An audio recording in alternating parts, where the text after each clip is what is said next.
news day continues here on One News Now. I'm Sean Yao. The Foreign Affairs Department mourns the passing of its former chief, Albert Del Rosario. In a statement, the DFA said Del Rosario was known as a staunch advocate of protecting and advancing national security and for promoting the rights and welfare of Filipinos both in the Philippines and abroad.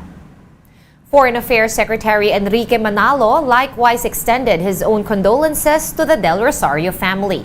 Manalo says that the former DFA chief was a consummate diplomat and an inspiring leader who led the agency with integrity and unwavering commitment to public service. Ambassadors from different countries have likewise sent their condolences, recalling Del Rosario's efforts to strengthen the country's ties with these nations. In other news, the World Health Organization is monitoring the new COVID-19 subvariant called Arcturus. Omicron subvariant XBB 1.16 was first detected in January. Symptoms for the highly infective new variant are reportedly similar to previous ones, but some of those infected are said to also suffer from conjunctivitis or sore eyes. Meanwhile, here in the Philippines, Octa Research has pegged the positivity rate at 7.4%. In Metro Manila, the positivity rate has gone up to 7.2 from 6.5%. The provinces of Misamis Oriental, Camarines Sur, and Rizal have reported positivity rates of above 20%. We have more stories for you after this quick break. Stay with us here on One News.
You're back on One News Now. I'm Sean Yao. Tourists can now visit the Kalayaan group of islands. The program, dubbed as Great Kalayaan Expedition, will allow 30 tourists to join the 7-day tour. The expedition will cover 5 destinations, including Ulugan Bay, Lawak and Patag Islands, as well as Likas and Pag-asa Islands. Tourists can also enjoy activities like wreck diving, fishing, snorkeling, and wildlife observation. Visitors should be ready to shell out 120,000 pesos per person to join the expedition.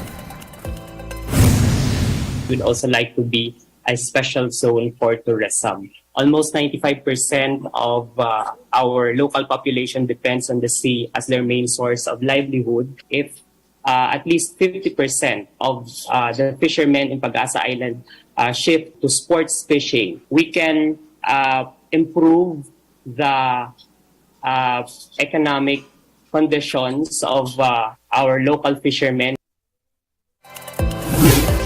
And over in nearby Palawan, construction has begun for new EDCA facilities in the island of Balabac. Brian Castillo reports. Traveling to Balabac Island from Puerto Princesa took our news team 6 hours. 2 hours were spent on a speedboat.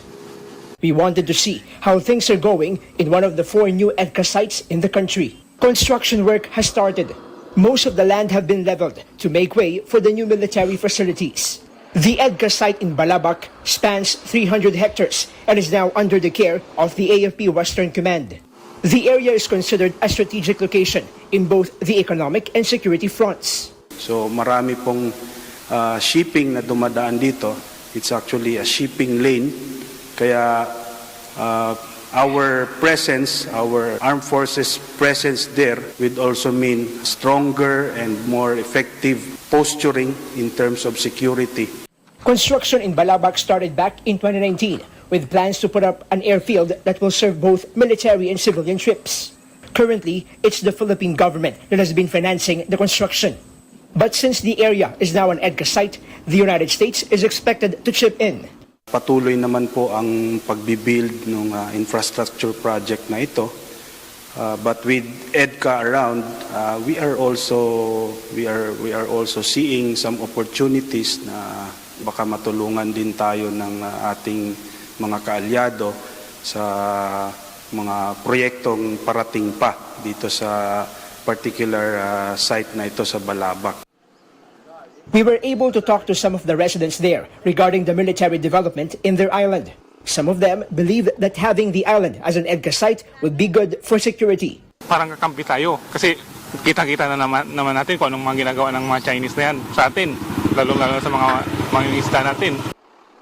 However, some are still concerned about the possibility of being entangled in conflict. Kapag may oras na nagkakuan dito sa atin sa Palawan, unang target ay dito sa amin. Kami ang apektado po doon. But the AFP Western Command says having an additional EDCA site in Palawan would improve disaster response in the communities there. The EDCA site in Balabac Island is now the second base set up in Palawan, next to Antonio Bautista Air Base in Puerto Princesa. The area is considered crucial for Philippine defense, given its location along the West Philippine Sea. For News 5, Brian Castillo. We are One News. And the probability of El Nino hitting the country has gone up. In a Malacanang press briefing, DOST Pag-asa Deputy Administrator Esperanza Cayanan said there is a 55% chance of El Nino in the next 6 months. Cayanan also noted that some areas in the country could experience a dry spell or drought, which will be felt toward the end of the year. Tumaas na po ito into 80% this coming June, July, August, and the probability increased to about 86% for the month of November, December, and January.